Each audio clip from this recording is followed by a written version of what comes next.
Howdy folks, welcome back to Melanchthon Creek Farm. We are on, I believe, about day 55 since our plant date. And would you look at the corn and the green beans and the broccoli in these two beds here. They are really taking off. What I wanted to show you today is something that we're going to try over in this barren bed.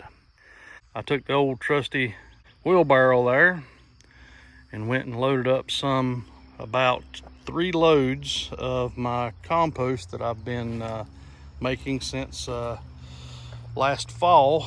And what I did was I pulled back all of this here that was up against that fence panel, and then I went back in with our fresh compost here. What I believe has happened is the reason this bed is so barren, and I've got a little bit of it going on in that other bed over there. Those yellowing of the leaves, those brown spots and yellowing of those leaves, from what I can gather, is an excess of boron. Now, how did that happen? If you was to go into YouTube, Google, and put in how to treat ants in your garden, you're going to get a lot of articles, videos show up about borax. Borax is a naturally occurring mineral.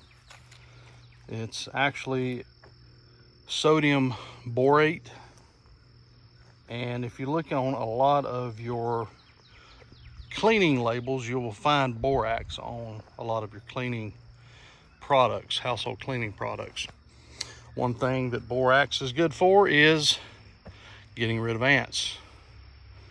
And if you really watch a lot of the videos, will show you that you take a little bit of borax, equal amounts of borax and sugar, mix it together, create a little paste. You can dip cotton balls in it, set it out around the perimeter of your garden. The ants go through it and it takes care of them. Well, I had some powder borax. When I was first building this bed and extending it to 4 feet, I uncovered a huge ant pile. And I took some of that borax and just sprinkled it on top of the dirt there, and then raked it in, and then added more of the leaf compost that we grow in, and added it to it. You can still see some of the native red dirt, and then that real dark, that's the leaf compost that we grow in. So mixed all that together, and it done what it was going to do. I didn't see any more ants. And then when planting season come, which was probably a couple of months later, I figured everything would be fine. Took care of the ants, borax done its job, and it'll be fine. So what we did was went in here and planted our okra, planted our beans, and the area that was really bad was right over here in this area here. And I had a little bit on the edge of that bed over there. Of course, you've seen what's happened in this bed. We just didn't get any germination, and what we did get that was germinated, it just died off real quick. And you can see here, these green beans here, how you can see that spotted leaves there. And there's some over here on this one.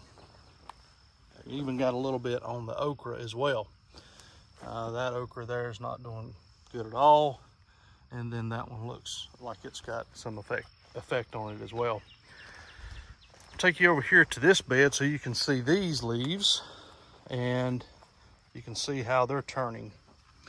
And I know this could be several other things, but from what I've done to the beds, what I know has happened to them, I believe this is what's happened.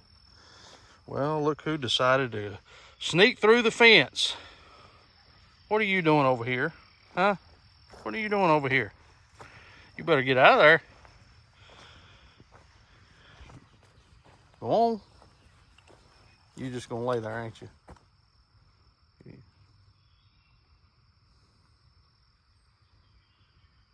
Mm-hmm. So what I wanted to show you is the mistakes that I've made. That way, hopefully you won't make the same. If you do happen to be treating ants around your garden, use the cotton ball method. Make the paste, put it around the perimeter of your beds. Don't sprinkle the powder inside the beds and rake it into the soil.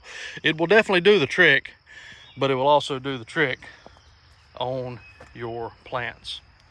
So learn from my mistakes, and we're going to see how these seeds germinated. I went back in here with some half runners. We still had some leftover half runners that we had saved from years and years and years ago. I'm wanting to try to save the rattlesnake beans that I've got saved. So we're going to go back in with the rest of the half runners because we don't have many of those saved. And we want to be able to start doing some more seed saving on our green beans. So quick video today of the what to do and what not to do in the garden, and don't do what we did. I appreciate you joining us today here at Melanson Creek Farm, and we'll see you on the next one. Y'all take care.